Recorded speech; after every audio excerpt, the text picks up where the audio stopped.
런던에서 활동하는 언론인이자 작가인 톰 필립스라는 사람이 쓴 인간의 흑역사라는 책이 있습니다. 이 책은 지나온 역사 속에서 펼쳐졌던 인간들의 놀랍고도 황당하기까지 한 실패와 어리석은 이야기들을 아주 재미있게 풀어낸 책입니다. 그는 그의 책 전쟁은 왜 하나요? 라는 챕터에서 역사상 가장 무의미했던 전쟁 탑 6를 선정해 두고 있는데요. 그 중에 하나가 바로 모데나와 볼로냐의 전쟁입니다. 이 전쟁은 1325년에 벌어졌던 전쟁으로 이탈리아 지방에 있었던 모데나와 볼로냐라는 두 도시국가 사이에서 벌어졌던 전쟁이에요. 당시 이탈리아의 여러 도시들은 교황 지지파와 신성 로마 지지파로 나뉘어져 있었는데요. 모데냐는 신성 로마 제국을 지지했고 볼로냐는 교황을 지지하면서 관계가 좋지 않았습니다.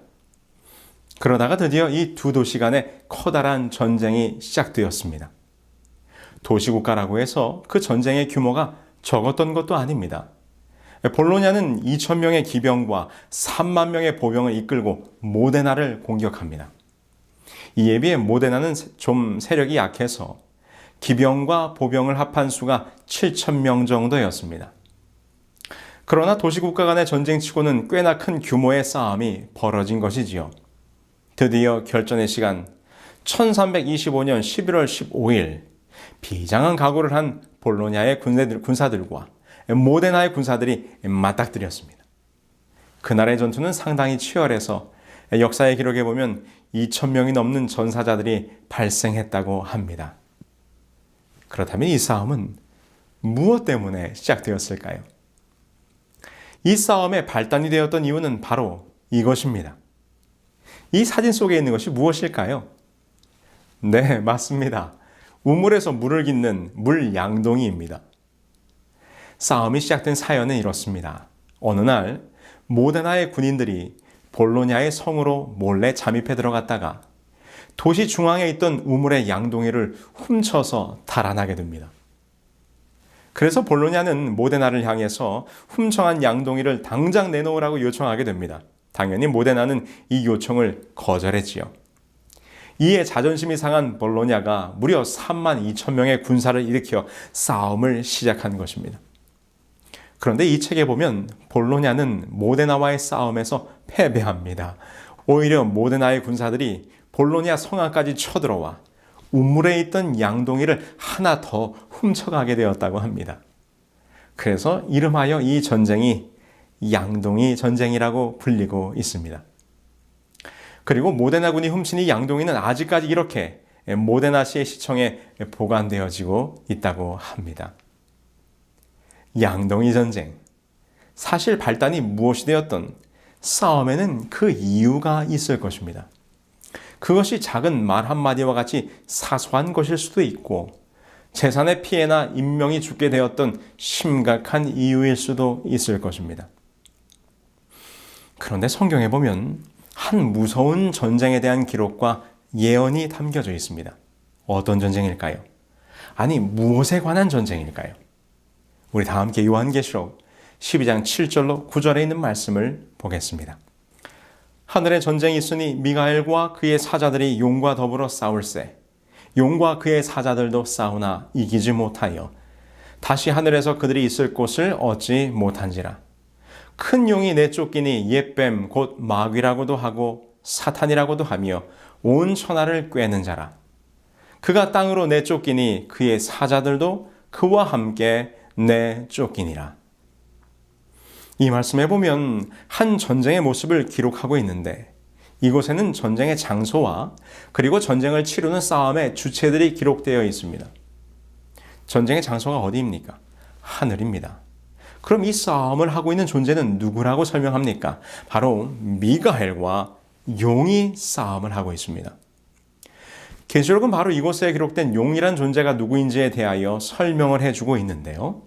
바로 옛뱀, 곧 마귀라고도 하고 사탄이라고도 하는 자라고 설명하지요. 그럼 용과 더불어 싸우고 있는 미가엘은 누구십니까?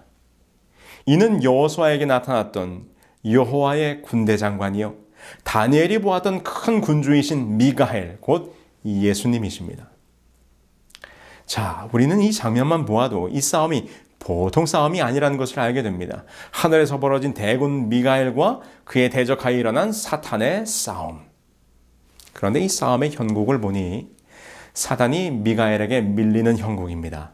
계시록은 말하기를 사단이 하늘에서 내쫓기었다라고 기록합니다. 여러분, 하늘에서 벌어진 전쟁, 도대체 이 싸움은 무엇 때문에 시작된 것일까요? 왜 사단은 이 전쟁을 시작했고 그 전쟁의 결과 하늘에서 쫓겨나게 된 것일까요? 구약성경 이사야서에서 우리는 그 이유를 찾아볼 수 있습니다. 너 아침의 아들 계명성이여 어찌 그리 하늘에서 떨어졌으며 너 열국을 엎은 자여 어찌 그리 땅에 찍혔는고 내가 내 마음에 이르기를 내가 하늘에 올라 하나님의 뭇별 위에 내 자리를 높이리라. 내가 북극 지폐의 산 위에 앉으리라. 사실 사탄 곧 마귀는 하늘의 천사였습니다. 그의 이름은 계명성 곧 루시퍼로서 찬란하게 빛나는 자라는 멋진 이름을 가진 하늘의 존재였지요. 그런데 지금 이사야가 한탄하면서 말하기를 그 아름답던 너 루스베라 왜 하늘에서 떨어졌느냐라고 물으면서 그 이유를 설명합니다.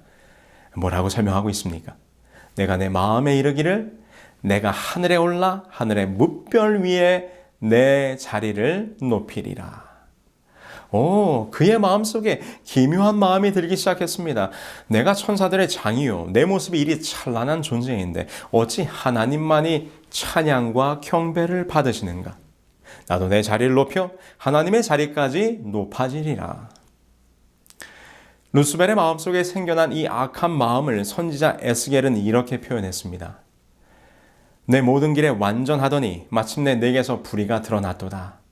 내가 아름다움으로 마음이 교만하였으며. 루스벨은 교만하여졌습니다. 자기 자신도 하나님께서 창조하신 피조물이었음에도 불구하고 하나님께 드려지는 찬양과 경배를 자신이 받고 싶은 마음이 생겼습니다. 그래서 하나님의 자리를 빼앗기 위한 반역을 저지르게 된 것이지요. 그러나 그의 시도는 실패로 돌아갑니다. 사탄은 패하였고 그는 이 땅으로 쫓겨나게 됩니다. 그래서 하늘에서 시작된 이 싸움이 장소를 옮겨 이 땅에서 제2의 국면을 맞이하게 됩니다. 계시록 12장 12절입니다. 그러므로 하늘과 그 가운데 거하는 자들은 즐거워하라. 그러나 땅과 바다는 화 있을진저 이는 마귀가 자기의 때가 얼마 남지 않은 줄을 알므로 크게 분내어 너희에게 내려갔음이라 하더라. 우리가 잘 알고 있듯이 이 땅으로 내려온 사탄은 인류의 조상인 아담과 하와를 유혹하여 자기 편으로 서게 하는데 성공합니다. 이때 사단이 사용한 미혹의 방법은 하늘에서 사용했던 것과 같은 것이었습니다. 창세기 3장 5절입니다. 너희가 그것을 먹는 날에는 너희 눈이 밝아져 하나님과 같이 되어 선악을 알 줄 하나님이 아심이라. 자기 스스로를 높여 하나님의 자리를 빼앗으려 했던 사탄이 똑같은 말로 인간들을 유혹했습니다. 너희도 하나님과 같이 될 수 있다는 거짓말이었습니다. 이 유혹과 거짓에 넘어간 결과 불행하게도 이 지구는 이 무서운 대쟁투의 소용돌이 속에 휘말리게 된 것입니다. 그래서 계시록에서는 말하기를 땅과 바다는 화 있을진저라고 한탄의 소리를 바라고 있는 것입니다. 이 세상에 죄악이 들어온 창세기 3장 이후부터 요한계시록 20장까지 이 땅에서 벌어지고 있는 미가엘과 사단 사이에 대쟁투의 역사가 기록되었고 예언되어 있는 것입니다. 그래서 우리는 지금 이 땅으로 옮겨진 사탄과의 이 대쟁투의 현장 속에서 살아가고 있는 것이지요. 그렇다면 오늘 우리는 이 전쟁에서 어떻게 해야 승리하고 구원을 얻을 수 있겠습니까? 저는 어린 시절을 강원도 시골에서 자랐습니다. 지금도 그 고향에 저의 부모님들이 살고 계십니다. 어린 시절을 시골에서 보낸다는 것이 얼마나 큰 축복인지 모릅니다. 여름이면 동네 앞 강가에 나가서 하루 종일 물놀이에 어항을 놓아 물고기를 잡고, 가을이면 타작이 다 끝난 볕단들이 쌓여있는 논바닥에서 이리저리 뒹굴며 놀다 보면 하루 해가 금방 지나갑니다. 특별히 겨울 시즌이 되면 동네 친구들과 한바탕 칼싸움 놀이가 펼쳐집니다. 그 나무의 정식 명칭은 모르겠지만 저희는 그것을 일본 가시나무라고 불렀는데 가지가 일자로 쭉 길게 자라기 때문에 그 나무 가지를 잘라 다듬고 손잡이에 멋지게 장식까지 만들어 놓으면 아주 근사한 나무 검으로 변신을 합니다. 그럼 이른 아침부터 동네 남자아이들이 저마다 자기가 만든 나무검을 허리춤에 하나씩 차고는 동네 골목에 나타납니다. 그리고는 모여든 아이들이 두 편으로 진영을 나누어 넓은 논바닥을 사이에 두고 갈라집니다. 그리고 동네에 서 있는 커다란 나무나 전봇대를 서로의 진지로 삼아 한바탕 전쟁을 치르게 되는 것이지요. 이기는 방법은 간단합니다. 상대방 진영으로 쳐들어가 지키고 있는 진지, 곧 나무나 전봇대를 칼로 때리면 진지를 빼앗게 되는 것이고 이는 곧 승리를 의미했습니다. 그러나 진지를 빼앗는 것이 그리 호락호락한 일이 아닙니다. 왜냐하면 치밀한 전투 계획을 세우기 때문이죠. 먼저 진지를 지킬 수비조와 상대의 진지를 빼앗을 공격조로 나누어 작전을 펼칩니다. 수비조는 절대로 진지를 빼앗기지 않기 위해 진지의 사방팔방을 둘러쌉니다. 그리고 공격조는 상대방 수비조의 주의를 분산시키기 위해 이곳저곳을 공격합니다. 비록 나무로 만든 검이긴 하지만 검과 검이 부딪히며 한바탕 칼싸움이 벌어지면 심장은 뛰고 호흡은 가빠지면서 마치 전장에서 목숨을 건 장수들처럼 아주 진지해집니다. 이때에 이 진지뺏기 싸움에서 이기는 방법은 상대 수비조를 교란하여 주의를 흐트린 다음 그 빈틈으로 노리고 들어가 진지를 칼로 내려치는 것입니다. 그래서 주로 사용하는 방법은 공격을 두 개조로 나누어 먼저 쳐들어간 1조가 수비를 흔들면 뒤이어 2조가 빠른 속도로 공격하는 것입니다. 이를 방어하기 위해서는 뒤이어 공격하게 되는 공격 2조가 언제 어디를 공격할지를 미리 간파해야만 했던 것이죠. 어릴 적 추억이지만 지금 생각해도 너무나 흥미진진했던 전쟁의 순간이었습니다. 여러분, 제가 왜 이 이야기를 해드리는가 하면 사단과의 싸움에서도 우리가 승리하려면 사단이 무엇 때문에 이 전쟁을 일으켰고 또 지금 이 전쟁을 이기기 위해서 어디를 공격할 것인지를 우리가 잘 알고 있어야 한다는 것입니다. 왜냐하면 전쟁에서 진지나 고지를 빼앗기면 패배하는 것처럼 이 영적 싸움에서도 사단이 집중 공격하는 공격의 대상이 있다는 것입니다. 그럼 사단이 이 싸움을 통해 빼앗으려고 하고 무너뜨리려고 하는 그 공격의 타겟이 무엇이겠습니까? 그 목표는 분명합니다. 그것은 이 싸움을 시작하게 되었던 바로 경배요. 하나님께 경배가 드려지는 성소입니다. 그래서 끊임없이 사단은 하나님께 드려져야 할 온전한 경배와 경배의 자리인 성소를 공격해 왔습니다. 창세기 4장 5절을 보시겠습니다. 가인과 그의 제물은 받지 아니하신지라 가인이 몹시 분하여 안색이 변하니. 아담의 아들 가인과 아벨은 똑같이 하나님께 제사 곧 경배를 드렸습니다. 그러나 하나님께서는 아벨의 제사만 받으시고 가인의 제사는 받지 않으셨습니다. 왜냐하면 아벨의 제사만이 하나님께서 원하신 올바른 제사, 참된 경배였기 때문입니다. 그런데 이를 본 가인의 모습을 성경은 분노했다고 기록합니다. 분노한 가인은 마침내 참된 예배를 드린 아벨을 죽이게 됩니다. 출애굽기 5장 3절에 보면 이러한 장면이 또 있습니다. 그들이 이르되 히브리인 하나님이 우리에게 나타나셨은즉 우리가 광야로 사흘길쯤 가서 우리 하나님 여호와께 제사를 드리려 하오니 가도록 허락하소서. 여호와께서 전염병이나 칼로 우리를 치실까 두려워하나이다. 이 장면은 모세가 바로에게 이스라엘 백성들을 풀어달라고 하는 요청을 하는 장면으로 모세의 요구는 이것이었습니다. 자신의 백성들로 하여금 광야에 나아가 하나님께 제사를 드리게 해달라는 것이었습니다. 이것은 하나님께 경배를 드리겠다는 말이죠. 그러나 이 말을 듣고 바로는 내가 어찌 너희의 노역을 쉬게 하겠느냐라고 호통을 치며 아주 분노합니다. 또 다른 장면입니다. 다니엘서 6장 13절입니다. 그들이 왕 앞에서 말하여 이르되 왕이여 사로잡혀 온 유다 자손 중에 다니엘이 왕과 왕의 도장이 찍힌 금령을 존중하지 아니하고 하루에 3번씩 기도하나이다. 이는 다니엘의 사자굴 사건으로 다니엘을 시기 질투했던 페르시아의 귀족들이 다른 그 어떤 것으로는 다니엘을 흠잡을 수 없게 되자 하나님께 기도하는 다니엘의 경배를 보면서 이를 빌미로 그를 사자굴에 던져 넣게 되는 장면입니다. 성경의 또 다른 장면을 하나 더 보겠습니다. 에스더 3장 5절로 6절입니다. 하만이 모르드게가 무릎을 꿇지도 아니하고 절하지도 아니함을 보고 매우 노하더니 그들이 모르드게의 민족을 하만에게 알림으로 하만이 모르드게만 죽이는 것이 부족하다고 생각하고 아하수에로의 온 나라에 있는 유대인 곧 모르드게의 민족을 다 멸하고자 하더라. 이 사건도 우리가 잘 아는 장면이죠. 페르시아 성 문지기로 일하던 모르드게, 그러나 그를 못마땅하게 여긴 하만이 그를 죽이고자 계략을 꾸미게 되는데 모르드게뿐만 아니라 모든 유대인들을 전멸시키고자 계획하게 됩니다. 그런데 그 이유가 무엇입니까? 모르드게가 자신에게 무릎을 꿇지도 절하지도 아니함을 보고 매우 분노하였다고 성경은 기록합니다. 이는 우상에게 절하지 아니하고 오직 여호와께만 경배하는 모르드게의 참된 경배의 모습이었던 것입니다. 여러분, 지금 구약에 기록된 이 장면들 속에서 무엇을 발견하셨습니까? 그렇습니다. 사탄은 하나님께 드리는 참된 경배와 그 예배를 보면 분노합니다. 화가 끓어오르는 것 같아요. 왜요? 이는 그 경배를 자신이 받고 싶어 하기 때문입니다.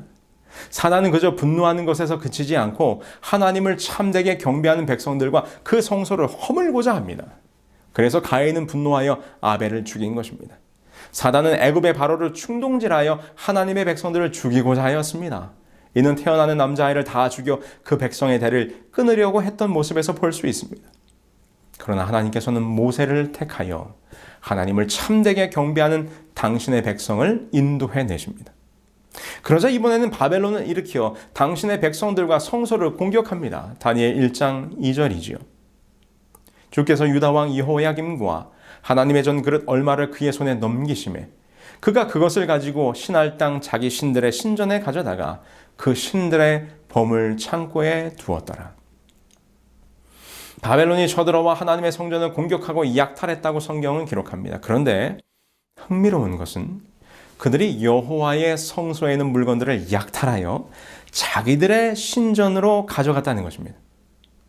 여기서 더 놀라운 것은 바벨론의 신전인 에사길라가 하나님의 전인 예루살렘 성전과 구조뿐만 아니라 제사 방법도 매우 흡사하게 만들어졌다는 것입니다. 고대 이집트와 바벨론의 종교라는 책 459페이지에 보면 이런 설명이 있습니다. 바벨론 신전은 솔로몬의 성전과 거의 흡사하였다. 바벨론 신전도 2개의 뜰과 제사장들을 위한 방들과 성소와 지성소를 갖고 있다. 겉모양이 건축미나 설계상의 다양성도 없는 직사각형의 궤짝과 같다는 점에서도 같다. 심지어 기구의 세목에서도 같다. 바벨론 신전의 2제단이 예루살렘 전에도 있고 시은좌며 진설병의 떡상도 그렇다. 참 흥미롭지 않습니까? 사탄은 항상 이렇게 하나님께 드려질 참된 경배의 모조품을 만들어 그 경배를 자신이 가로채는 일을 하고 있는 것입니다. 더 놀라운 것은 바벨론과의 전쟁을 통하여 실제적인 성소를 공격했다면 이제 바벨론인의 언어와 학문과 종교를 통하여 사람의 마음 성소를 공격합니다. 다니엘 1장 3절로 4절입니다. 왕이 환관장 아스부나스에게 말하여 이스라엘 자손 중에서 왕족과 귀족 몇 사람 곧 흠이 없고 용모가 아름다우며 모든 지혜를 통찰하며 지식에 통달하며 학문에 익숙하여 왕궁에 설만한 소년을 데려오게 하였고, 바벨론은 이스라엘 백성들을 포로로 잡아갔습니다. 그리고 여러 가지 방법을 통하여 그들의 마음 성소에서 하나님을 지우려고 시도합니다. 교육을 통하여, 식생활을 통하여 그들의 이름을 바꿈으로. 사도 바울은 우리의 마음이 곧 하나님의 성전이라 말씀하셨습니다. 그래서 사탄은 지금 포로로 잡아간 이스라엘 젊은이들의 마음 성소를 파괴하고자 했던 것입니다. 그러나 하나님이 택하신 다니엘, 그는 사탄의 공격에 무너지지 않았습니다. 다니엘 1장 8절에서 이렇게 기록합니다. 다니엘은 뜻을 정하여 왕의 음식과 그가 마시는 포도주로 자기를 더럽히지 아니하리라 하고 자기를 더럽히지 아니하도록 환관장에게 구하니. 다니엘은 뜻을 정하였습니다. 이 부분을 히브리어의 의미대로 해석하면 바셈 다니엘 알리보, 다니엘은 그 마음에 두었다. 그냥 뜻을 정했다는 말보다는 히브리어 성경 표현이 더 마음에 와닿습니다. 그의 마음 성소에 하나님의 뜻을, 하나님을 모셨다는 것입니다. 하나님은 바벨론의 공격을 다니엘을 통하여 막아내신 것입니다. 모르드게의 사건 때는 어떻게 하셨습니까? 사단은 이제 페르시아를 일으켜 여호와께 참된 경배를 드리는 모든 유다 백성을 일순간에 전멸시키고자 작전을 세우게 됩니다. 그러나 하나님은 이때를 위하여 한 여인을 남겨두셨습니다. 에스더가 모르드게에게 회답하여 이르되 왕에게 나아가리니 죽으면 죽으리이다. 이 얼마나 놀라운 반전입니까? 이처럼 사단이 끊임없이 하나님의 참된 경배를 드리는 백성들과 성소를 공격할 때마다 하나님께서는 모세를 택하시고 다니엘을 세우시고 에스더를 부르사 사단의 공격을 막아내셨던 것입니다. 지금 이것이 구약의 시대 동안 대쟁투의 싸움이 이 땅에서 어떻게 진행되어졌는지를 보여준 일련의 사건들입니다. 이제 이 싸움은 새로운 단계로 접어들게 됩니다. 이 대쟁투의 역사를 설명하고 있는 요한계시록 12장의 말씀을 보시겠습니다. 요한계시록 12장 2절 그리고 4절입니다. 여자가 아이를 베어 해산하게 되매 아파서 애를 쓰며 부르짖더라. 용이 해산하려는 여자 앞에서 그가 해산하면 그 아이를 삼키고자 하더니. 성경에서 여인은 하나님의 백성을 의미합니다. 그렇다면 이 여인이 해산하고자 하는 아이는 누구입니까? 그렇습니다. 창세기 3장 15절에 약속된 여자의 후손으로 태어나실 메시아 예수 그리스도이시지요. 사탄이 구약의 역사를 통하여 예언된 아이를 낳게 될 여인을 계속해서 공격했지만 하나님의 특별한 보호하심 속에 마침내 그 여인이 아이를 낳게 되었는데 이번에는 사단이 그 아이를 공격하려고 준비하고 있는 것입니다. 그런데 사도 요한은 예수님의 탄생을 이렇게 기록하고 있습니다. 말씀이 육신이 되어 우리 가운데 거하심에 우리가 그의 영광을 보니 아버지의 독생자의 영광이요 은혜와 진리가 충만하더라. 흥미로운 것은 인성을 쓰시고 이 땅에 오신 예수님의 모습을 표현한 거하심에라는 말의 의미가 천막을 친다는 의미로 이는 하나님께서 모세를 통하여 성막을 세우셨다는 말과 같은 의미가 되는 것입니다. 이는 그리스도 자신이 성소에 있었음을 분명하게 드러내는 기록입니다. 이것은 예수님 자신의 증언으로도 확인할 수 있습니다. 요한복음 2장 19절에서 말씀하시기를 예수께서 대답하여 이르시되 너희가 이 성전을 헐라 내가 사흘 동안에 일으키리라. 이 아이를 삼키고자 하는 것, 곧 이 땅에 친히 임하신 성소를 공격하려고 하는 것입니다. 용이 지금 그 아이를 삼키고자 합니다. 창세기 3장 15절에 예언된 대로 타락한 인간을 구원하기 위해 육신의 몸으로 탄생하신 아기 예수를 없애버리기 위하여 헤롯 왕을 통하여 두사 아래의 남자아이들을 다 살해한 사건을 비롯하여 33년 반 동안 예수님을 넘어뜨리려 하였지만 예수님은 십자가의 구속을 완성하시고 하늘로 승천하시게 됩니다. 이 장면을 계시록은 이렇게 기록합니다. 그 여자가 아들을 낳으니 이는 장차 철장으로 만국을 다스릴 남자라. 그 아이를 하나님 앞과 그 보좌 앞으로 올려가더라. 이 말씀처럼 십자가에서 죽으신 예수님은 3일 만에 부활하셨고 하늘로 승천하셨습니다. 마가복음 16장 19절입니다. 주 예수께서 말씀을 마치신 후 하늘로 올려지사 하나님 우편에 앉으시니라. 이 땅에 내려오신 예수님을 집어삼키고자 했던 사탄은 그의 계획이 어긋나게 되자 이번에는 그 아이를 낳았던 여자를 공격합니다. 용이 자기가 땅으로 내쫓긴 것을 보고 남자를 낳은 여자를 박해하는지라. 여자는 하나님의 백성 곧 교회를 상징하는 것으로, 이는 우리가 이미 다니엘서를 공부한 대로 작은 뿔이 등장하여 1260년 동안 성소를 허물고 진리를 땅에 던지는 일들을 통하여 진리와 참된 경배를 드리던 당신의 백성들을 종교재판으로 통하여 핍박하게 될 것을 예언한 말씀입니다. 그래서 중세기를 통하여 진리의 말씀대로 살아가려고 했던 참된 그리스도인들은 이 핍박을 피하여 왈덴스인들이나 알비젠스인들과 같은 무리들처럼 광야와 같은 깊은 산중에서 믿음을 지켜야 했습니다. 이렇게 될 것을 계시록은 이렇게 예언했습니다. 그 여자가 광야로 도망하매 거기서 1260일 동안 그를 양육하기 위하여 하나님께서 예비한 곳이 있더라.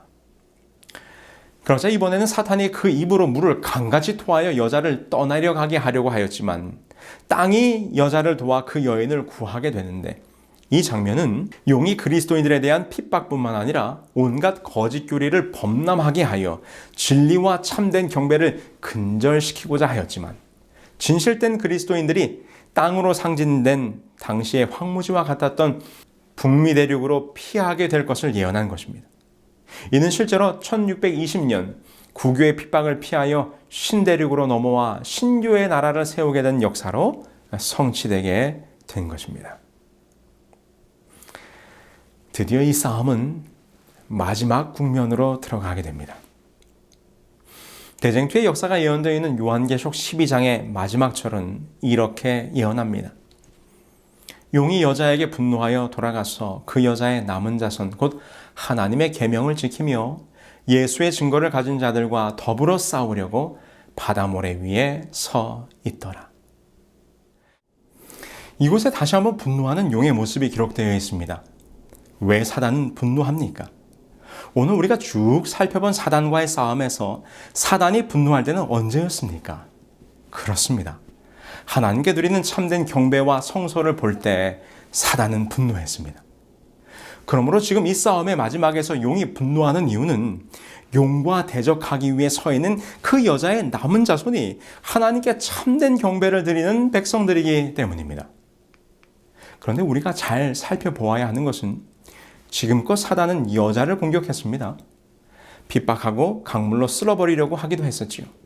그런데 이 마지막 싸움의 장면에서 용의 공격의 대상이 바뀌게 됩니다. 그냥 여자가 아니라 그 여자의 남은 자손입니다. 그럼 그 여자의 남은 자손은 누구입니까? 이곳의 남은 자손, 렘난트는 남아있는 것이란 뜻입니다. 옷감 파는 가게에 가면 천을 큰 두루마리로 말아 놓은 것을 볼 수 있는데, 천을 다 팔고 마지막에 남은 조각, 그 천 조각을 렘난트라고 부릅니다. 그러므로 렘난트, 남은 무리는 마지막에 남은 조그만 천 조각이지만 그것은 앞서 팔려나간 원래의 두루마리 천과 정확하게 같은 천입니다. 이와 마찬가지로 마지막 시대의 여자의 남은 자손은 사도시대 교회의 사도들과 성도들이 믿었던 원래의 복음, 원래의 계명, 원래의 교리를 간직하고 있는 그리스도인들을 뜻하는 것입니다. 사도 요한이 마지막 시대의 교회를 가리키면서 그 여자의 남은 자손이라고 부른 데에는 이유가 있습니다. 왜냐하면 마지막 시대의 여자의 남은 자손은 중세기에 광야에 피신했던 여자와 땅으로 피신했던 여자와 동일한 족보와 가문에 속해 있는 교회이기 때문입니다. 중세기에 성도들을 핍박하던 교회는 하나님의 교회가 아니었습니다. 중세기에 태양신의 교리를 받아들인 교회는 하나님의 교회가 아니었습니다. 초대교회의 신앙은 중세기에 광야로 피신해서 진리를 지켰던 여자에게 전달되었고, 그 신앙이 16세기 종교개혁자들에게 전달되었으며 그 신앙이 17세기에 미국으로 피신하는 여자에게 전달되었고, 그 신앙이 이 시대의 여자의 남은 자손에게 전달되었는데, 사도 요한은 그들을 가리켜 하나님의 계명을 지키며 예수 증거를 가진 자들이라고 부른 것입니다. 이는 곧 여호와 하나님을 참되게 경배하는 남은 자들이 있을 것이란 말입니다. 여호와를 올바르게 경배하는 안식일 진리를 회복하고 하나님의 보좌로 나아가는 성소의 진리를 바로 세우며 사람의 전통이 아니라 오직 성경의 말씀대로 순종하며 사는 것을 즐겨하는 무리들이 있을 것입니다. 저는 이 모든 성경의 예언과 역사를 살펴볼 때 이 마지막 시대에 그 여자의 남은 자손으로의 사명을 가진 교회는 어디일까요? 1800년대 초중반 영적 대각성 운동을 일으켰던 재림운동을 통해 초교파적으로 재림을 기다리는 사람들이 모였습니다. 비록 우리가 기독교의 역사를 아시는 대로 그들의 재림운동은 큰 실망으로 끝이 났지만 그 후에 성경에 대하여 더 깊이 연구하고 참 진리를 찾아 성경의 말씀대로 살아가려는 무리들이 생겨났습니다. 그들은 각 교파마다 가지고 있던 다양한 성경적 진리와 말씀들을 받아들여 진리의 반석을 든든히 세우기 시작합니다. 그들은 루터와 종교개혁자들이 주장했던 오직 성경, 오직 믿음, 장로교회의 성서 위주의 신앙, 감리교회의 중생과 성화, 가톨릭의 선행과 삼위일체 교리 등 성경의 확실한 근거를 가진 모든 교리들을 다 받아들였습니다. 이렇게 성경의 진리를 찾아 모인 무리들이 하나의 교회를 세우게 되었는데 그것이 바로 제7일 안식일 예수 재림교회입니다. 재림교회는 참 안식일을 회복한 무리입니다. 재림교회는 성소의 기별 위에 세워진 교회입니다. 재림교회는 종교개혁의 위대한 유산들을 물려받은 교회입니다. 재림교회는 이 시대를 깨우는 예언의 기별을 가진 교회입니다. 재림교회는 곧 오실 예수님의 재림을 그 누구보다도 힘있게 외치는 교회입니다. 이번 세미나를 통하여 새롭게 성경의 참 진리의 길을 깨달으신 분들이시여, 이 시대의 마지막이 다가오는 이때에 그 여자의 남은 자손의 자리에 함께 하시자고 간절한 마음으로 초청하는 바입니다. 세상에서 되어지는 시대의 징조들을 볼 때 분명히 주님의 때 곧 재림의 시기가 가까움을 확인합니다. 처처의 지진과 기근과 우리가 미처 경험해보지 못한 재앙의 징조들이 펼쳐지고 있습니다. 이제 시간이 얼마 남지 않았습니다. 이번 세미나를 통하여 여러분들의 삶과 시간과 진리의 길을 발견하셨다면 오늘 결심하시게 되길 바랍니다. 보라, 지금은 은혜 받을 만한 때요. 보라, 지금은 구원의 날이로다. 아울러 이 말씀을 듣고 계시는 재림 성도들이시여, 이 시대의 부르심을 생각하며 마음의 용기를 갖게 되길 바랍니다. 오늘 우리를 택하여 부르사 당신의 남은 자손으로 세우신 하나님의 놀라운 축복에 감사하시게 되길 바랍니다. 재림 성도로 살아가는 위대한 사명과 책임을 생각하며 우리 서로 힘을 내십시다. 이제 우리의 달려갈 길이 멀지 않았습니다. 나는 선한 싸움을 싸우고 나의 달려갈 길을 마치고 믿음을 지키었노라는 사도 바울의 고백이 우리의 고백이 되기를 간절히 소망합니다. 오늘 제가 앞부분에 말씀드렸던 진지 뺏기 놀이에 대한 이야기로 이 시간을 마무리하겠습니다. 제가 살던 강원도 시골 작은 마을, 온종일 허리에 나무칼을 찬 아이들이 논바닥 이곳저곳을 뛰어다니며 전쟁을 합니다. 그런데 이렇게 한창 칼싸움을 하다 보면 가장 극적인 장면이 연출이 됩니다. 그것은 바로 양쪽 편의 대장이 1대1로 맞붙게 되는 것입니다. 마치 고대 전쟁에서 약 진영의 장수들이 나와서 전쟁의 승패를 두고 한판 대결을 펼치는 것처럼 말입니다. 이제 저희들도 한 골목 가운데서 두 편이 맞닥뜨리게 됩니다. 그럼 양쪽 편에서 가장 나이가 많고 칼싸움을 잘하는 형들이 앞으로 나섭니다. 그리고 나머지 졸개들은 그 형을 뒤로 물러나게 되지요. 그리고는 이 두 대장 사이에 진검승부가 시작이 되는 것입니다. 그 칼싸움의 승패는 곧 전쟁의 승패와 직결되는 것입니다. 어른들 눈에는 동네 아이들 전쟁놀이지만 우리들은 매우 긴장이 되었습니다. 나무칼을 허공에 휘둘러 겁을 주기도 하고 발자국으로 스텝을 주면서 칼로 땅을 내리치면서 페이크를 주기도 합니다. 그러다가 나무칼들이 서로 부딪히며 딱 따다닥 소리를 내다가 누군가 앗 소리를 내면서 나무칼을 놓칩니다. 승패가 나누인 것입니다. 그렇게 그날의 전투가 끝이 나면 동네 아이들이 집으로 돌아가면서 서로 말합니다. 야, 아까 봤냐? 그 형 칼싸움 하는 거? 역시 누구 형이 잘해. 이긴 편 아이들은 승리의 기쁨을 가지고 집으로 돌아가는 것이지요. 사랑하는 여러분들이시여, 세상이 혼란하며 놀랄만한 일들이 펼쳐지고 사단의 악한 영은 더욱 분노하여 우리를 공격할지라도 두려워 말고 겁내지 마시기 바랍니다. 우리 편에는 여호와의 군대 장관이신 미가엘이 함께 하십니다. 영광의 왕이 누구시냐? 강하고 능한 왕이시요 전쟁에 능한 여호와시로다. 우리는 그저 예수님의 편에 서 있기만 하면 되는 것입니다. 그분께서 우리를 위하여 싸우실 것이요 사단과의 이 우주적인 대쟁투는 대군 미가엘 곧 그리스도의 승리로 끝나게 될 것입니다. 주께서는 이렇게 약속해 주셨습니다. 세상에서는 너희가 환난을 당하나 담대하라, 내가 세상을 이기었노라. 사랑하는 여러분들이시여, 어느 편에 서야 하시겠습니까? 이미 이긴 전쟁, 그 승패가 결정된 이 대쟁투의 역사, 그 마지막에 절대로 지는 편이 아니라 반드시 승리하시는 하나님의 편, 그 여자의 남은 자손으로 서야 하지 않겠습니까? 오늘 여러분들에게 마음을 담아 초청합니다. 이 시대의 마지막에 가까웠습니다.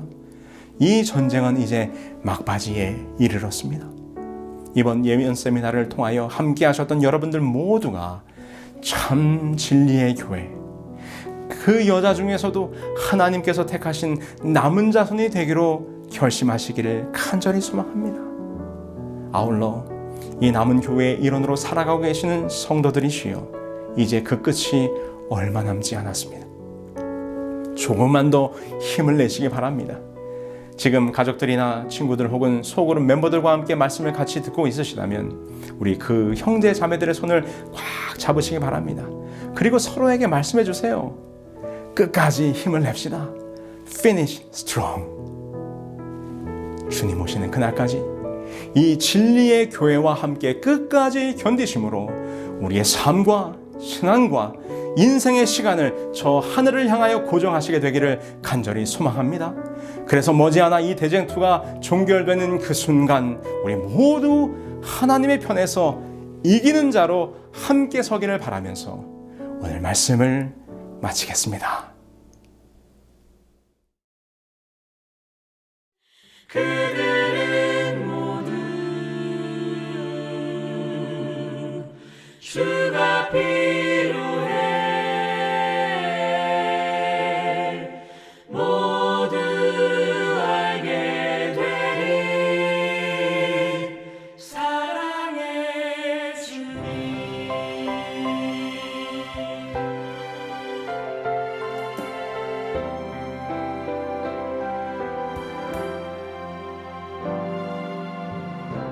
매일 술을 치는 사람들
이제는 우리 아버지 하나님의 사랑과 예수 그리스도의 은혜와 성령님의 감화 감동하심이 그 여자의 남은 자손이 되어 하나님의 백성으로서 이 마지막 시대를 살기로 결심한 우리 모두에게 우리 주님 오실 때까지 영원히 함께하여 주시옵기를 우리 주 예수 그리스도의 이름으로 축원합니다. 아멘. 오늘 저녁 시간에는 이번 예언 세미나의 마지막 온라인 소그룹이 진행됩니다. 지난 열흘간 함께 나누었던 말씀의 은혜를 함께 나누는 아름다운 영적 교제의 시간이 될 것입니다.